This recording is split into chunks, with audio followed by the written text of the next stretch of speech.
Em um vilarejo isolado, a lenda de um espelho antigo e amaldiçoado sempre era contada por seus moradores mais velhos. O espelho, que estava na casa de uma mulher idosa chamada Dona Clarice, nunca foi comprado, mas encontrado nas ruínas de uma antiga mansão destruída em um incêndio misterioso. Diziam que o espelho tinha o poder de mostrar não apenas o reflexo das pessoas, mas também suas almas mais sombrias. Quando a jovem Carla se mudou para o vilarejo, ela ouviu essa história, cética, resolveu desafiar as superstições. Um dia, ela foi até a casa de Dona Clarice para conhecer o espelho. A mulher, que sempre fora misteriosa, olhou profundamente para ela e disse: "Você tem certeza do que quer ver?" Carla, decidida, assentiu. Dona Clarice, com um sorriso enigmático, levou-a até o quarto onde o espelho estava pendurado na parede. O vidro parecia perfeito, sem nenhuma rachadura ou mancha. Mas ao olhar para o reflexo, Carla não viu sua própria imagem. Ao invés disso, ela viu uma figura sombria e distorcida, com olhos vermelhos que a observavam fixamente. Antes que pudesse se afastar, a figura do espelho sorriu e começou a se mover, tentando alcançar o vidro. Carla gritou e tentou se afastar, mas algo a prendia, como se mãos invisíveis segurassem seu corpo.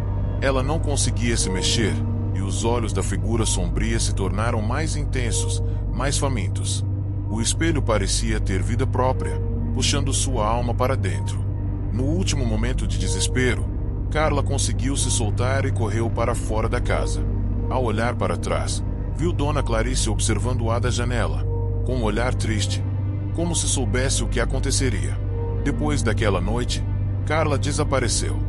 Ninguém nunca a encontrou, mas as pessoas que passavam pela casa de Dona Clarice começaram a ver, refletidas no espelho, a imagem de Carla. Ela estava lá, imóvel e com olhos vazios, como se estivesse esperando alguém para libertá-la. Relatos 2. Quando Elisa se mudou para uma cidade isolada no campo, ela imaginava que seria o lugar perfeito para recomeçar sua vida. A cidade era pequena, tranquila e sem muitos visitantes, o que lhe dava um certo senso de paz. Ela alugou uma casa antiga, cercada por árvores imponentes e um jardim que parecia estar abandonado há anos. Logo no primeiro dia, Elisa notou que algo estava errado. À noite, ouviu um som vindo do porão, algo como um arranhar, seguido de passos lentos e pesados. Ela tentou ignorar, pensando que poderia ser o som de ratos ou alguma outra coisa normal para uma casa tão velha. No entanto, as coisas começaram a piorar. Durante a madrugada, o som ficou mais intenso, e Elisa decidiu investigar. Desceu as escadas em direção ao porão, onde a porta estava entreaberta. Ao abrir a porta, ela viu algo que a deixou paralisada de medo. Uma figura encapuzada estava parada no centro do porão, olhando diretamente para ela com olhos vermelhos brilhantes. Quando ela gritou, a figura desapareceu, como se tivesse se desintegrado no ar. Assustada, Elisa correu para a rua e procurou a vizinhança por explicações, mas ninguém parecia saber nada sobre o que ela havia visto. No entanto, todas as pessoas, sem exceção, pareciam evitar olhar diretamente para ela, como se tivessem medo de algo. Desesperada, ela procurou a ajuda de um especialista em fenômenos paranormais.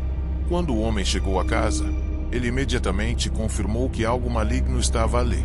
A casa, segundo ele, fora construída sobre um antigo cemitério, e os espíritos dos enterrados ali nunca haviam encontrado paz. A figura encapuzada era a manifestação de uma entidade que se alimentava do medo das pessoas.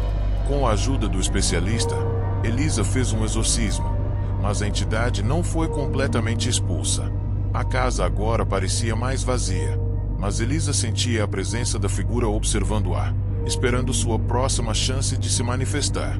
Embora tivesse se mudado para outro lugar, o medo nunca a deixou, e toda noite, ela ainda ouvia os mesmos passos pesados vindo do porão vazio de sua antiga casa.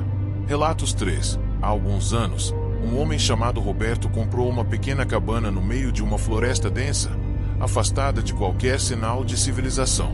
Ele sempre teve uma paixão por exploração e gostava da ideia de passar algum tempo sozinho, longe do mundo. A cabana estava em ruínas, mas com um pouco de esforço, Roberto conseguiu restaurá-la e deixou tudo pronto para suas longas estadias. Certa noite, após um dia de caminhada pela floresta, Roberto voltou para sua cabana e acendeu a lareira. Quando estava prestes a se acomodar, notou algo estranho. Uma velha cadeira de balanço na sala começou a balançar sozinha, como se alguém estivesse sentado nela. Ele riu, tentando se convencer de que o movimento era apenas uma consequência do vento. Mas, conforme a noite avançava, os sons na cabana se tornaram mais evidentes.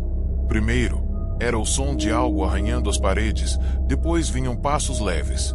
Quando olhou pela janela, viu algo se movendo entre as árvores, mas não havia mais ninguém por perto. Cansado de ignorar os sinais, Roberto decidiu investigar.